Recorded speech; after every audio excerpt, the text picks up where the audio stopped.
Welcome back to the channel and a new video on the Mercedes A-Class. We did say in the last video we was not taking this off the ramp until it was completely done, i.e. the bodywork. So in the last video we left off where we actually just put the back panel on there and started checking for alignment, just going through everything. And as you can see, this side Chris has got it clamped on and it's clamped up perfect. But what you did notice actually after we finished the last video is that's actually a couple of mil still needs to pull out on that, and you 5 mil, yeah, not going to hear. It's probably about 5 mil. About 5 mil, but Chris did say you could probably pull that, get a grip on it and actually weld it up, but we don't want any stress on it. So he's going to actually take this off, give it another little tiny pull there, and then start prepping for all of the welding and the actual panel bond. But check this out now, guys.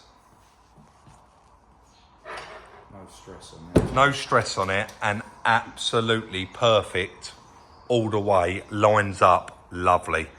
So we are going to get straight on with it, I think, start prepping it all and actually get this fitted in there today. Let's do it. So straight back into it here, guys, cleaning up those little snots that are on the ends of the back panel there and the end of the chassis caps, ready to actually get the glue on, well, actually mask it up, sorry, and then get a bit of weld through primer on there. It will mask it up to prevent any overspray, and there's your weld through primer. So quite a quick process, that cleaning off that glue residue and tickling up those welds, spot welds. You probably saw I did run a thread chaser down those threads. Just makes it a bit easier when we come to the final assembly. So I'll give that a chance to dry. It does dry very quick, that zinc rich primer. So just while that's going off for 5 minutes, I'm going to let the car down and adjust that light bezel panel in a C-post, whatever you want to call it, that Rob pointed out earlier. Just needs a little tiny tweak. I'll get that done and then unmask it and get the rear panel prepped, ready to fit, ready to install. I think Rob may have showed it, the rear panel does come pre-primered, so there's a bit less preparation on that than there'd normally be.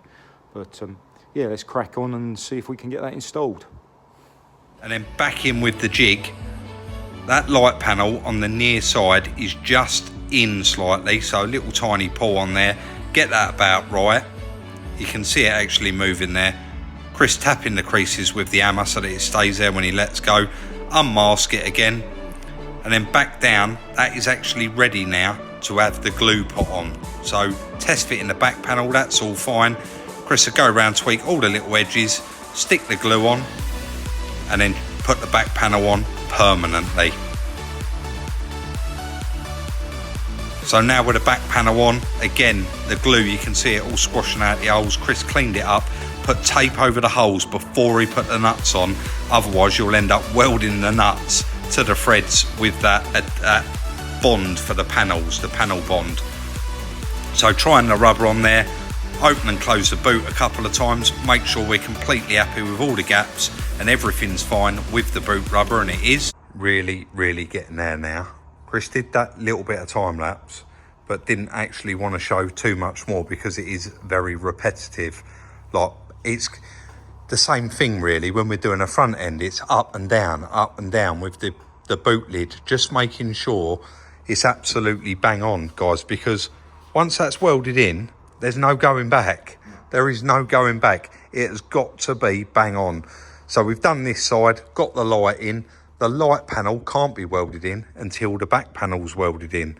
So we're pretty much, well, we have got that side absolutely bang on. Both them gaps, we're completely happy with them. You couldn't have got them any better. So it is ultimately weld that in and then move on to that light panel. And after Chris has pulled that out and that back panel's lined up the way it is, I don't think that can be wrong. No, I mean, I haven't got mic on, so hopefully this... Yeah, we'll pick you up, yeah. Just a couple of things. I did note before I unpicked the old back panel, bit of a reference point that it's dead level there. You see both sides. Yeah. So, because these holes are quite big, so there's quite a lot of... Oh, there is there? Quite a lot of juggling juggle room there, if you like. So I noted that, and same the other side. So we're pretty confident height-wise we're right. Then it's just a case of left to right. Yeah. And look. We think we've nailed that.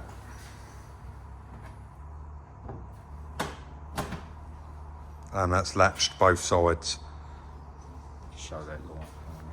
There's the gap down the light, all uniform, and again, all the way around the light is perfect. And if you concentrate on that gap there, guys, I'm sure if you even got your thing out, I know we're not going to because it scratch it. What's that little measure? The vernier. If you got the vernier in there and then come round this side and got the vernier in there, I think you're absolutely bang on. I think so. And like height-wise, everything is just perfect, isn't it? So what's next, mate? You're just going to move... You want to also... Oh, yeah, the gasket. We've put the aperture rubber on because that's equally as important, if not more important. Because you don't want to leak. And you don't want air coming in, the wind noise. So you can see that rubber, we have been all the way round, all the way along it, and it is squashed down. It's got to be squashed down. And that's all squashed down, so we're not going to have any leaks or any problems from there. So I guess you're going to move on, mate, to the welding, I suppose. It is now. Probably put the dozer away, out of the way, get the welder out. Have a bit of a tidy up and then go for it. Yeah. It's actually turning out to be a lovely, lovely job, and it's going to be a lovely car, isn't it? Yeah, it really right, is. We'll let you crack on, mate. Can't wait to see it with that other rear light in there and the bumper fitted on there. Yeah. Exciting times. So welding blanket up, ready to start the welding. You will see Chris always, so he's doing the plug welds inside and out, but what he does is he welds a few up and then he'll move on, grind them down, and then continue on with all the welding. Just, I suppose, getting a break in between each one, grinding them down. I know there will be a method, I should ask him. You can see him grinding them down there. So purely just a sample there in that time lapse, and you pretty much get a gist of what Chris was doing. So he's clamping each one, welding it up, then move on, clamp the next one, weld it up. So you're clamping the back panel to the boot floor. And this is what it's like, obviously, before welding. You can see there's a little gap in there, and that is why you clamp it up, because you want this as tight to that back panel as possible before you actually hit that with a welder. So that's before, guys. And then if I just spin you around this way, as you can see, that's after. And if you look down there, that gap, there, is completely gone. And you can see it's penetrated all the way through. So like I said, that was just a sample. It's going to be the same thing for the rest of the welding. So there's no point you standing there watching Chris doing it in time lapse. He's going to crack on, get the rest of those done, and then we'll have another look at it. Looking good though. You've nailed it, mate. Yeah, quite pleased with that. It's come out quite nice, Rob. It looks lovely, doesn't it? Yeah, everything lines up nice now. You've done the little bit of adjustment here. Yeah. I see. Yeah. Which is, you said from day one, regardless, even if you didn't have to do that, because that light panel's in there, and once it's seam sealed up, it's going to have a well, blend, you can see where I've plug welded that, it's burnt the paint anyway. Yeah. So you can't avoid that, I'm afraid. But everything lines up absolutely perfect. Yeah. You've ground everything back. Yeah, it's all glued where it was. You can see, I mean, well, we've put that on there, but you can see the glue squidged out around them holes. Yeah. That's on the previous bit of cutting, we didn't say, but that's why I put the masking tape there, so it didn't glue the washers and the nuts on, because I wanted to tighten that up so that held the back panel on while I welded. Where it should be, yeah. So that was why those 6 bits of masking tape were on there. Chris has tried the backlight in there. The lights are in the tailgate already. Yep. And everything lines up lovely. Yep. So going to whip that bumper bar off and then move on to prep and paint. It is, yeah. But the good thing is, apart from that little tiny bit of filler work there, this is all seam sealer work. Etch prime it. Seam sealer. Yeah. And then paint it. And then once it's seam sealed, we give it some more primer, but it'll be etch primer first, and then seam seal, and then there's little bit of spray sealer, isn't there? but not a lot. Most of it's. I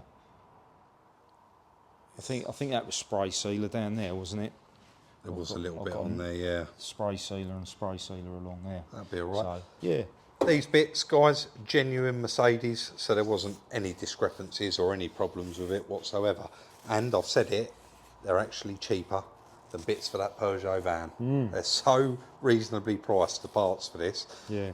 So it's actually got quite late in the day now. I've been outside working on something while Chris has been in here doing this. Not sure which way round you're going to watch the video, so I don't want to mention it, but he's going to move straight on to in the morning prep and paint. That's it.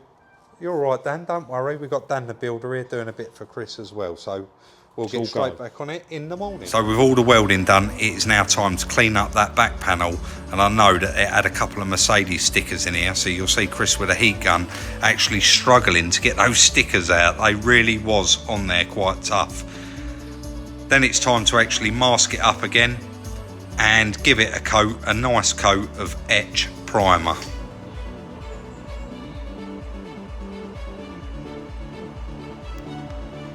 So nice coat of etch primer on there just before he starts the process of the seam sealer. And there we go, guys, all seam sealed up. Obviously, just to reiterate how important it is to actually prime before you seam seal. So you're priming it up and actually protecting everything there that you've welded up. And then of course Chris has gone round and put the seam sealer back as factory as he can get it, and all back exactly where it was. So all the way along there, and then right up all round through the light posts where the back panel joins the quarter there. You can see it's all completely done. So next step is actually prep and paint, get this painted, and then fill up all of the ends of the chassis with the cavity wax.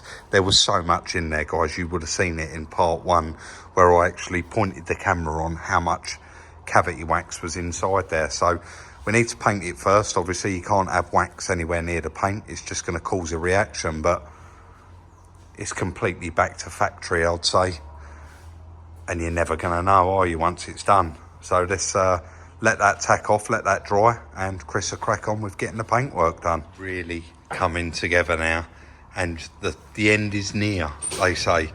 All base coated up completely. It's been done for quite a while now, so all nice and dry, and just looks like it's gone completely back to factory. It's got to have the top coat on it now, and then once that's dry, we can actually get it out, get it up on the ramp, colour up the little bits underneath, and then that's pretty much it. Get the wheels back on it. And also remembered earlier, the rear seat belts, they've gone off, they've locked up.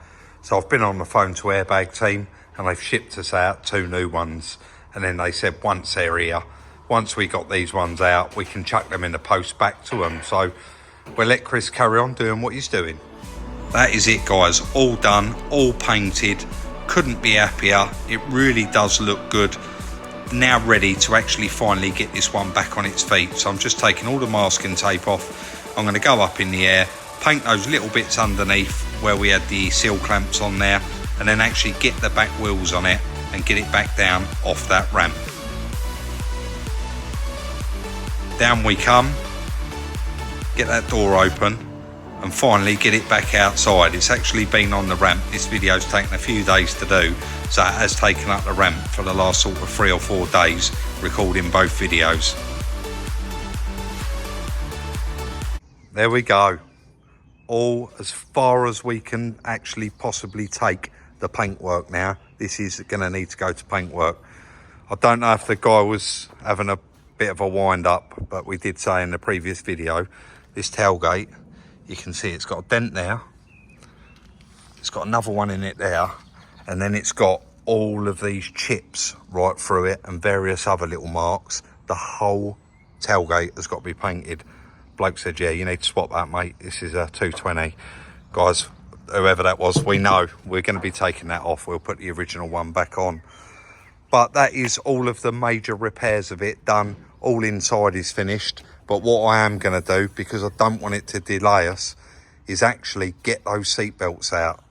we're right next to them, aren't we, with these out the way. Chris has just taped them back so that he could mask it up and keep them out the way, only because these were so sharp they would have just kept piercing the masking paper. So let's get those seat belts out and actually get those shipped off, and then get the new ones here, and then the whole inside of this quite possibly can all go back together, as long as we can get to the bolts for the lights. But certainly all of this side of it can all go back together. So let's get those out. Straight into it. Wasn't that difficult because there was already quite a lot of stuff stripped out on this, but it was tight getting in there. Quite a large star drive. Sorry guys, I didn't take note of what size it was to get them undone. And then two 16 mils down the bottom. One of them I struggled with, but we'll elaborate on that when we do our next little cutting in a few seconds.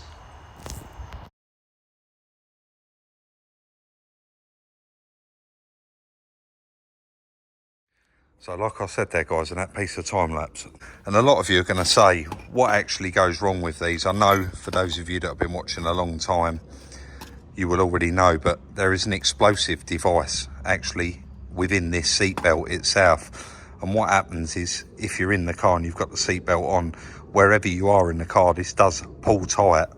That igniter in there actually goes off and it locks the seatbelt solid around you. So of course you can just push your button and get out of it after the accident, but that's actually pulled so tight, this one from the passenger side, it's actually bent that little bracket on the end. I'm just going to compare it to this one. Although, yeah, do you know what, actually you probably can just about see that guys. Yeah, you can. So there's the original there. Let's zoom in. So the top one's your original, and then can you see how bent that bracket is? This one here in my hand. And what had actually happened is, where it had bent up here, because the bolt's actually underneath here, so I have to get right under there, but can you see that little split there? What it had actually done is, where it had pulled, it had bent around this piece of plastic, so it was really, really tight to get in there. It was a 16 mil, so I managed to get in there. Where is it? It's just there. 16 mil with a ring spanner, so I managed to get in there and just get it turning, and then I got my finger in there and unwound the rest of it, but got it out and just removed this trim clip. You can see it there. Didn't break any of them getting it out, and these were just covered up with these little covers. But if you remember that GLA we did, the seat belts, where they come across, they actually come across here in this car, which is good, because in that GLA they come across here, didn't they? And it snapped both of these handles, and me and Chris had to strip the seats, and they wasn't cheap for new handles either. The back seat just pulls up at the front and then slides forward. So that's both seat belts out. I'm going to get them packed up and get them sent off, and hopefully he's going to be sending the other ones out today along with the module for that van, because I'm going to send that with these seat belts. Right, let's get them packed up. Guys, I am going to be typically British here. It is hot out there. When we're not moaning that it's raining or it's cold, we're moaning how hot it is.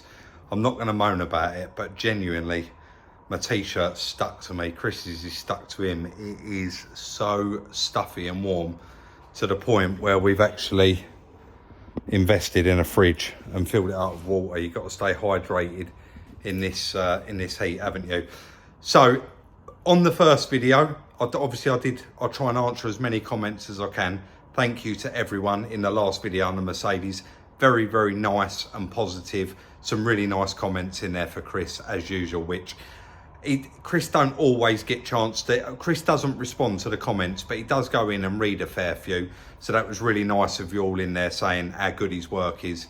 It's, you know, we expect it now, don't we? Every single job is just, he makes sure it's absolutely bang on. And of course it was no different in this video. That car is going to be perfect. You're never going to tell that that car has had the slightest bump. So I think it's going to be, I was kind of going to wait and get those. I've got the seat belts here. They're packed up, ready to go.